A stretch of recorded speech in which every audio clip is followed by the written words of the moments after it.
So IP warm-up has to do with IP reputation. Basically, you take a cold, fresh IP address, and you need to warm that up to a specific volume. ISPs, when they see a new IP address, they want to see slow ramp up. They don't want to be all of a sudden seeing 50,000 emails from a completely cold IP address. You gradually have to warm up that IP address.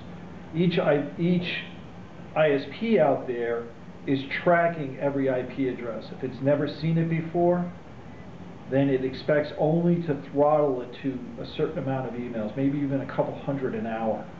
We have many customers that come to us that sign up and immediately want to send tens, if not hundreds of thousands of emails on the very first day. And what will happen is that all the ISPs will immediately just block that IP address because it's not warm. They've never seen that IP address before.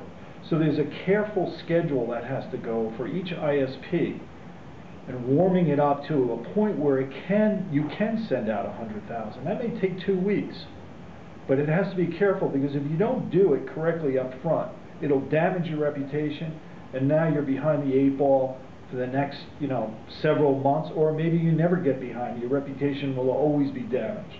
So it's just not worth the risk to shove too many emails or send too many emails out too quickly up front until you have a nice, warm, familiar IP address to the ISPs out in the internet.